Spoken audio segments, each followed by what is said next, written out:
সবাই নবীর নূরে উজালা রোশন হইয়া আছে দুনিয়ায়। আমার নবীজির লাগিয়া এই জগৎ দিলেন আল্লাহ বানায়া।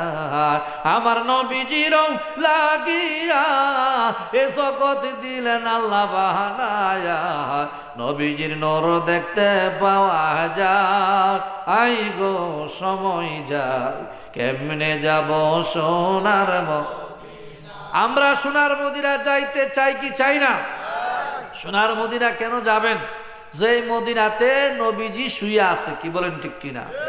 হ্যাঁ, জন্ম আমার নবীর যুগে ওলে কেমন হতো, জন্ম আমার নবীর যুগে ওলে কেমন হতো। দুনয়নে রাসূল পাক দেখলে কেমন হতো, জন্ম আমার নবীর যুগে ওলে কেমন হতো। আমরা তো নবীর যুগের না, নবীর যুগের নেই। এই নবীজি নামাজ পড়াইতেন, সাহাবীরা নামাজ পড়তেন, কি বলেন? তারা নবীরে সরাসরি দেখছে, আর আমরা কিন্তু দেখি নাই। আমরা হইলা হুন্না মুসলমান। আমরা কি শুনছি নবী আসিল, আল্লাহ আছে নাকি? নবী আসিল চলে গেছে, আর আল্লাহ একজন আছে, কিন্তু আমরা তো কেউই দেখি নাই, কি বলেন ঠিক কিনা? প্রিয় নবী বলেন মান যারা কবরি ওয়াজাবাত লাহু শাফাআতি, হাদিসে আছে না নাই? এটা কার হাদিস? নবীজি বলছে মান যারা কবরি, যারা আমার রওজা জিয়ারত করবে, ওয়াজাবাত লাহু শাফাআতি, তারে শাফায়াত করে জান্নাতে নেওয়া আমি রাহমাতুল লিল আলামিনের উপরে ওয়াজিব হয়ে গেছে। ৭০,০০০ ফেরেশতা রওজা জিয়ারত করে, কয় হাজার? রওজা শরীফ জিয়ারত করতেছে প্রতিদিন। আজকে শুক্রবারে ৭০,০০০ আইছে, আগামী শুক্রবারেও আসবে না, আগামী বছরও আসবে না, আগামী ১০০ বছর পরেও আসবে না, কিয়ামতের আগ পর্যন্ত আসবে না, খালি নতুন নতুন আসবে। এত ফেরেশতা আল্লাহ বানাইছে নবীর রওজা জিয়ারত করার জন্য। সুবহানাল্লাহ বলেন। যে দয়াল নবীর মসজিদে নববীতে যদি আপনি ১ রাকাত নামাজ পড়েন, তাহলে তো আপনার আমলনামার মধ্যে ৫০,০০০ রাকাতের সওয়াব হয়ে যাবে। নামাজ পড়বেন ১ রাকাত, সওয়াব পাইবেন কয় রাকাত? ৫০,০০০ রাকাত। আর বাইতুল্লাহ, যেটা খানায়ে কাবা, বাইতুল্লাহ কাবা, এই জায়গাতে যদি আপনি ১ রাকাত পড়েন, আপনার আমলনামায় ১,০০,০০০ রাকাতের নামাজের সওয়াব হবে। সওয়াবটা দিবেন কে? ছোট বলেন, কে দিবেন? যাদের টাকা আছে তারা বিমান ভাড়া দিয়ে যাইব, গা হজ করে চলে আসবো, নামাজও হইরে আইব। এখন আমরা যারা গরিব মানুষ, আমাদের পক্ষে কি যাওয়া সম্ভব? কি বলেন সম্ভব? তবে আমাদের একটা কাজ করতে হবে, নবী দিয়া গেছে, কি বলেন ঠিক কিনা? যদি নবীর দুরূদ পড়েন, তাহলে নবীর সাথে স্বপ্নে দেখা হবে। সুবহানাল্লাহ বলেন। কেমনে দেখা হবে? আশিকে রাসূলরা দুরূদ শরীফ পড়ে, কি বলেন ঠিক কিনা? আব্দুর রহমান নামে এক ব্যক্তি দুরূদ শরীফ পড়তো। এই ব্যক্তিটা মক্কা শরীফ, মদিনা শরীফ হজ করার জন্য বাড়ি থেকে রওনা দিয়েছে। সৌদি বাদশারে নবী স্বপ্নে দেখায়, সৌদি বাদশারে নবী স্বপ্নে দেখায়, বাদশা তোমার এই দেশে একটা কাফেলা আসতেছে বহু দূর থেকে। এই কাফেলার মধ্যে একটা ব্যক্তির নাম হইল আব্দুর রহমান। নাম কি? এই আব্দুর রহমান যেন না আসতে পারে। কি করতে পারে? সবাই আসবে, কিন্তু আব্দুর রহমানের আশাটা কি? নিষেধ। এই তোমাদের নাম কার, কি বলো, ঠিকানা কি, তোমরা কোন দেশে আইছো, কোন দেশ থেকে আইছো, তুরস্ক বাড়ি না ইয়ামেন বাড়ি না ইরাক ইরান, তোমরা কোন দেশ থেকে আইছো বলো।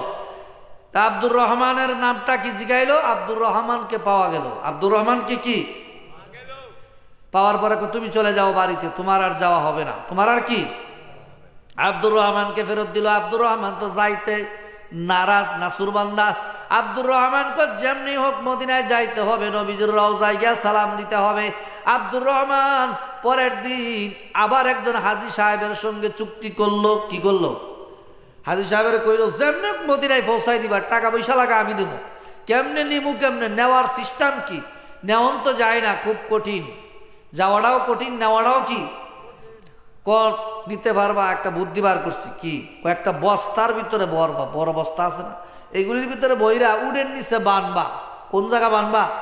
উডের নিচে বানবা। বান্ধার পরে মানুষ যদি জায়গা এটার ভিতরে কি বলবা, এটার ভিতরে হলো মাল সামানা। ঠিক আছে, মানুষ জায়গা এটার ভিতরে কি কয়, এটার মধ্যে মাল সামানা। যাইতে যাইতে দ্বিতীয় মঞ্জিল গেছে, রাত্রে ঘুমাইছে, বাদশাহ ঘুমাইছে, ঘুমের ঘরে নবী স্বপ্নে চোখে দেখাইতেছে, এই বাদশাহ বলছিলাম আব্দুর রহমানকে ফেরত দেওয়ার জন্য, আব্দুর রহমান তো এই কাফেলার মধ্যে আছে। হুজুর আমি তো ফেরত দিয়া দিছি। না না, গেছে না, এই কাফেলার মধ্যে আছে, তাকে বাড়িতে ফেরত দিয়া দাও। এই তোমাদের নাম আব্দুর রহমান নামে এখানে কেউ আছে? কেউ স্বীকার করে না। যার যার নাম বলতেছে, আমার নাম আব্দুর রহমান না, আমার নাম হিমুক হিমুক। বলতে বলতে 40 জনের মতো হাজী সাহেব সবাইরে জিগাইছে, এখন আব্দুর রহমানকে আর পাওয়া যায় না। তাহলে নবী যে বলছে এখানে আছে, আমি তো বিশ্রায় পাইলাম না, এখন কই আছে সে? চেকিং করতেছে, মাল সামানা চেকিং করতে করতে জিগা এই বস্তার ভিতরে কি? বস্তার ভিতরে মাল। বস্তার ভিতরে কি? মাল। ঠিক আছে, বস্তাটা খুলো। বস্তা কি? বস্তা যখন খুলছে, খোলার পরে দেয় আব্দুর রহমান। কারে দেয়? আব্দুর রহমান রে বাইর করছে টাইম না, তোমার তো যাওয়া নিষেধ, রাসূল নিষেধ করছে, আমি কি করব, তুমি বাড়িতে চলে যাও। আব্দুর রহমান চোখের পানি ফেলাইয়া কান্দে, সবাই যাইতে পারে নবীর রওজা, আমি কেন যাইতে পারি না? আমার কেন নিষেধ? আমার উপরে এত বাধা কেন? আব্দুর রহমান কাঁদতে কাঁদতে বাড়িতে চলে গেছে। পরের দিন বাদশা যখন ঘুমাইছে, আমার নবী স্বপ্নে যুগে দেখা, এই বাদশা, আব্দুর রহমানকে কেন আমি ফেরত দিয়েছি জানো নি? আব্দুর রহমান সবচেয়ে বেশি আমি নবীর দুরূদ শরীফ পড়ে। সবচেয়ে বেশি কি পড়ে?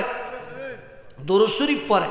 যেই ব্যক্তি এত দুরূদ শরীফ পড়ে, এই ব্যক্তি যদি আমার রওজা আয়েশা সালাম দেয়, আসসালাতু ওয়াসসালামু আলাইকা ইয়া রাসূলুল্লাহ, আসসালাতু ওয়াসসালামু আলাইকা ইয়া হাবিবাল্লাহ, আমি নবীর রওজার পাকে দাঁড়ায় সালাম দেয়, আমি নবীর রওজা থেকে উঠটা তার সাথে মুসাফা করতে হবে। কি করতে হবে? মুসাফা করতে হবে। দুরূদ পড়নেওয়ালা ব্যক্তির এত সম্মান, এত দাম। সুবহানাল্লাহ বলেন। বন্ধুগণ, বলতেছিলাম হযরতে আদম আলাইহিস সালাম ইন্তেকাল করার পরে নবীজির নূরটাকে আমার আল্লাহ ট্রান্সফার করে হযরতে মূসা আলাইহিস সালামের ভিতরে ট্রান্সফার করে দিলেন। জোরে কোন সুবহানাল্লাহ।